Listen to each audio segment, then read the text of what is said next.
You're Kenrick's research assistant, so that makes you a student at the University of Orlais. It does? Why?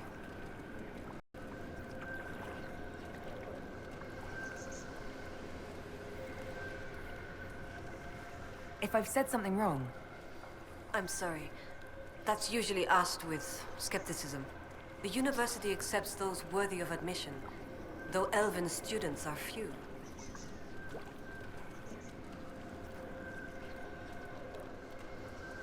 How do you find it there? It's not easy, but this is what I want.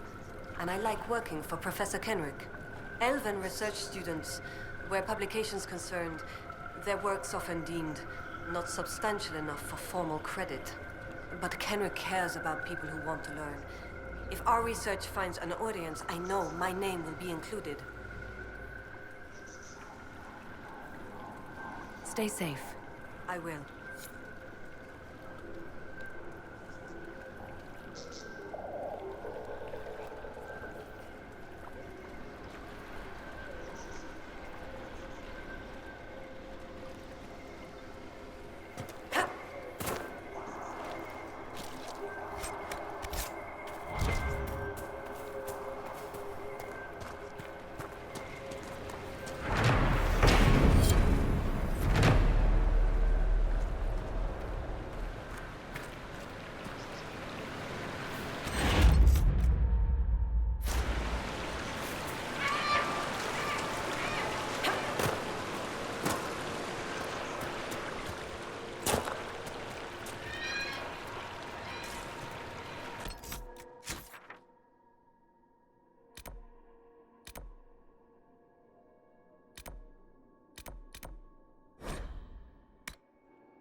The ancient Imperium did like to leave a mark. I wonder how long they stayed. This must be where Colette wanted to study.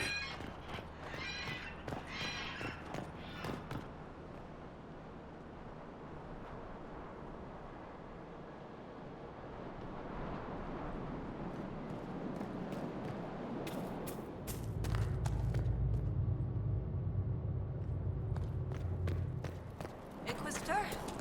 You may want to see this. Inquisitor!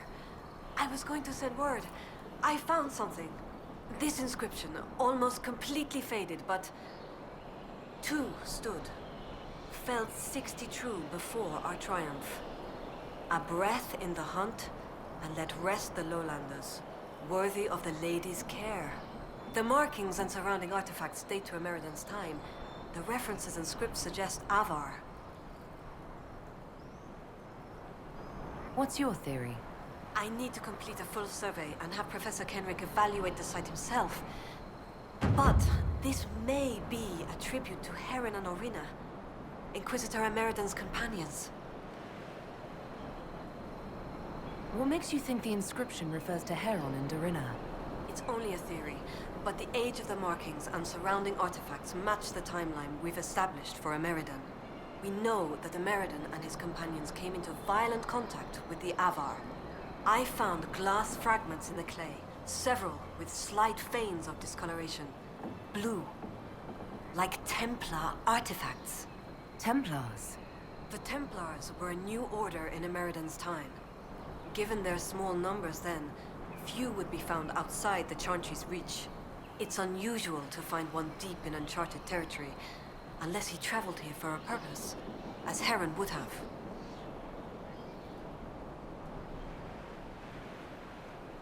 What happened here?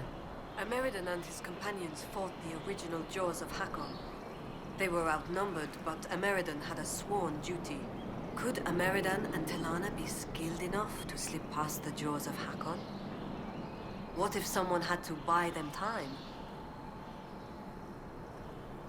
If this is the resting place of Heron and Dorina, it only remains because the Avar took time to honor them. Respect for a worthy adversary? It wouldn't be out of place. What do you know about Heron? When the Templar Order was first formed, Sir Heron was among its members.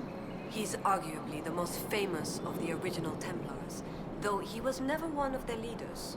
He's better known as one of Inquisitor Ameridan's confidants. They'd known each other since youth. So they were close. Friends. When Ameridan was made Inquisitor, Heron's position in his inner circle was assumed. A few ballads about them survive. The type with adventures and happy endings. I don't know if they're true. They remind me of my brothers, though. What can you tell me about Orina? Orina was an alchemist in Orzammar. It's said she met Ameridan while dealing with a demon, but it's not known why Ameridan was there. Demons aren't common in the deep roads, but they were a problem for the Inquisition at the time. Orina knew she could help, so she joined Ameridan. If she left Orzammar, that would make her a surfacer. She turned her back on the stone, though it's said she had few regrets. Some claim she was actually from one of Orzammar's noble families, but who can say? She never used her last name on the surface, and once exiled, the family likely struck her name from personal documents. Professor Kenrick petitioned Orzammar's Shaperate to grant access to their records, but the request was turned down. What will you do with this information? Professor Kenrick will expect detailed notes on the location, stone and clay samples, and any trace artifacts I can find. If Ameridan's history is compiled, this could be worth an entire chapter. I might get credit on the inside cover. Thank you, Colette. Inquisitor.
We're marching soon.